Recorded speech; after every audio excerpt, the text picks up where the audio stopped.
दोस्तों नमस्कार। स्वागत है आपका आराध्य जीवन चैनल में। दोस्तों सचमुच इंसान महान है। हम जो आज करने की सोचते हैं पता लगता है उससे कहीं ज़्यादा हो चुका है। मतलब मानव ने सब संभव कर लिया है और जो बाकी लगता है दुनिया के किसी न किसी स्थान पर उस पर कार्य हो ही रहा होगा, ये पक्का है। जिस इंसान के लिए किसी विषय की जरूरत नहीं होती ना दोस्त, समझ लेना कि वह पक्का पागल है। और पागल का अर्थ है या तो उसमें सांसारिक आसक्ति नहीं है या फिर उसे सांसारिक व्यर्थ के कार्यों का ज्ञान नहीं है। अर्थात आध्यात्म में लीन व्यक्ति पागल है। क्योंकि लोग पागल का अर्थ मूर्खता से लगाते हैं, बल्कि पागल का सही अर्थ है पा अर्थात पाना, ग अर्थात गंभीरता और ल अर्थात लक्ष्य है। तो जिसने लक्ष्य को गंभीरता से पा लिया ऐसा व्यक्ति ही पागल है। इसी तरह मित्रों, शुद्ध व सत्य ज्ञान ही परमात्मा का प्रसाद है। इसलिए प्रसाद का सही अर्थ भी प्र अर्थात प्रत्यक्ष, स अर्थात सत्य और द अर्थात दर्शन है। पूर्णतः जब प्रत्यक्ष सत्य का दर्शन होता है तब सत्य परम आत्मा मिलन संभव हो जाता है। कोई झूठा ज्ञान सत्य को ढक नहीं सकता।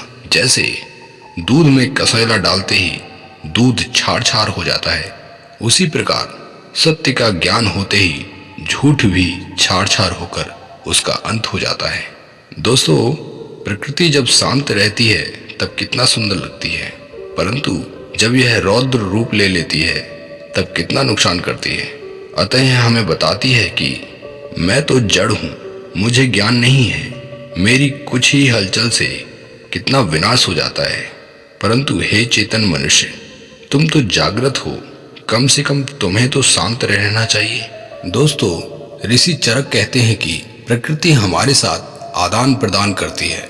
यदि हम प्रकृति से गलत बर्ताव, जैसे वृक्षों को काटना, जल को प्रदूषित करना या भूमि का अधिक गहरा करना आदि जैसे कुछ भी करते हैं तो वह बदले में हमें सिर्फ दुख देती है।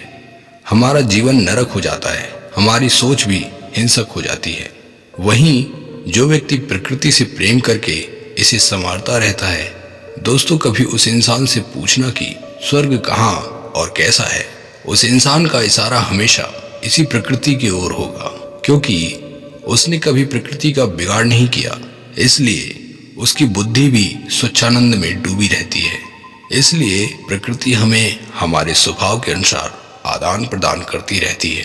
और इसी तरह समय का सच्चा ज्ञान कराने वाला सिर्फ प्रकृति है। जरूरी नहीं कि कोई भी ज्ञानी सभी को समय का ज्ञान कराए, परंतु प्रकृति ही है जो हर मनुष्य को उसकी समय का ज्ञान करा ही देती है।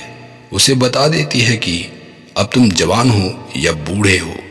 दोस्तों, वेद आदि मंत्रों से मन के भटकाव को रोक सकते हैं, परंतु मनुष्य यदि प्रकृति को समझ जाए और इससे समझौता कर ले तो यही मन शून्य होकर प्रभु आनंद में लीन हो जाता है। मित्रों, प्रकृति सबके लिए है, इसके बिना कोई भी जीव कर्म नहीं कर सकता। अतः यह कर्म भूमि है और कहते भी हैं कि कर्म ही पूजा है। तो पुण्य आत्माओं, कोई भी धर्म या पंथ अपने पूजा स्थल को दूषित नहीं करता। अतः प्रकृति हमारी पूजनीय स्थल है, इसकी रक्षा करके संवारना मनुष्य का परम उद्देश्य है। दोस्तों, शिक्षा और दीक्षा गुरु से ही मिलती है, परंतु शिष्य अगर इच्छा और धैर्य से प्रतीक्षा न करे तो ज्ञान की भिक्षा भी नहीं मिलती। इसलिए जो जितना भारी होता है वो उतना ही गहराई में जाता है, और जो जितना हल्का होता है वो उतना ही ऊपर तैरता रहता है। ठीक उसी प्रकार शंका भी एक भारी समस्या है। यह जिसके पास हो तो वह हमेशा दुख के दलदल में डूबा रहता है, और स्पष्टता उतना ही हल्का समाधान। जो व्यक्ति जितना स्पष्टवादी होता है वो उतना ही सुख के सागर में तैरता है। दोस्तों, शंकराचार्य जी ने कहा है कि सत्य को भले ही न जानो, पर सत्य हमें भली भांति जानता है। और जीवन का सबसे बड़ा सत्य है मृत्यु। हम इसे भले ही जानकर भूल गए हों, परंतु यह हमें कदाचित नहीं भूलता।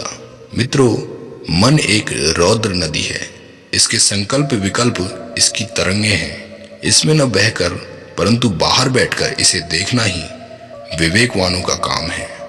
एक बार विवेकानंद जी ने कहा था, हम मान्यताओं के बड़े बड़े चित्र बना लेते हैं और उन्हीं चित्रों में हम अपने स्वरूप को भूल जाते हैं। हमारे असली चेहरे पर इतने नकली चेहरे छिप जाते हैं कि हमें असली चेहरे की सुध नहीं होती, अर्थात अपने आत्मा की अनुभूति नहीं हो पाती। मित्रों, एक ही व्यक्ति किसी का पिता है, किसी का भाई है, किसी का पुत्र है और किसी का कुछ न कुछ है, परंतु आश्चर्य की बात है कि व्यक्ति अपना क्या है? क्या उसने कभी ये जानने की चेष्टा की है? मित्रों, संत कबीरदास जी ने कहा है कि जन्मांतरवाद एक वैज्ञानिक दृष्टिकोण है जिसके बिना संसार का समाधान असंभव है। यदि जीव घट में रहकर घटेगा, अर्थात शरीर में रहते हुए विषय वासनाओं में क्षीण होता रहेगा और विषय आसक्ति की रचना करता रहेगा, तो उसे पुनः घट अर्थात शरीर में आना ही पड़ेगा। प्यारे दोस्तों, महात्मा बुद्ध ने कहा है कि तुम स्वरूप और आत्म स्वरूप को भूलकर चाहे कितना भी धर्म कर्म और ईश्वर अल्लाह कह लो, सब उलझन मात्र है। सबसे बड़ी गलती तुम्हारी यह है कि तुम अपने लक्ष्य को बाहर खोजते हो। यह निश्चित समझ लो कि खोजते खोजते तुम्हारे प्राण भले समाप्त हो जाएं, परंतु तुम अधूरे रह जाओगे। जीवन का परम लक्ष्य तो उसका अपना स्वरूप ही है, वह बाहर खोजने का विषय नहीं है। उसे सत्संग और विवेक द्वारा समझा जा सकता है। आदि गुरु शंकराचार्य जी ने कहा है, विवेकी इंसान हमेशा सत्य का जिज्ञासु होता है। जैसे अंधविश्वास में रहने वालों को झूठी कहानियां अच्छी लगती हैं, वैसे ही विवेकवानों को सत्य की खोज करना अच्छा लगता है। दोस्तों, जानते हो, हर दिन लाखों व्यक्तियों के द्वारा अच्छे विचारों को दफना दिया जाता है, क्योंकि उनमें अपने विचारों पर अमल करने की हिम्मत नहीं होती। सद्गुरु जग्गी वासुदेव कहते हैं, यदि आपका कोई शत्रु हो और आप उससे बदला लेने की सोच रहे हैं तो ठहर जाओ। आप बस शांत होकर उसे देखते जाओ, उसे खुद ही मौत आ जाएगी।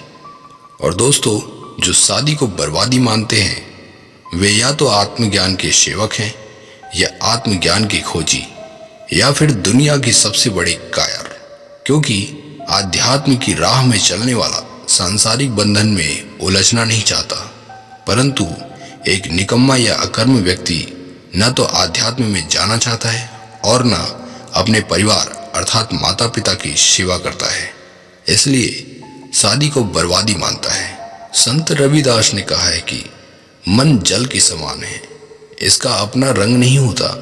जैसे जल बिना किसी क्रिया के हिलता नहीं है, उसी प्रकार मन भी बाहरी विषयों के बिना स्थिर है। जैसे जल दूसरे पदार्थों के द्वारा उसी रंग का दिखता है, उसी प्रकार मन भी विषयों के अनुसार क्रिया के द्वारा दिखता है। दोस्तों, विवेकानंद ने कहा है, समय कितना कीमती है यह समय ही बता सकता है।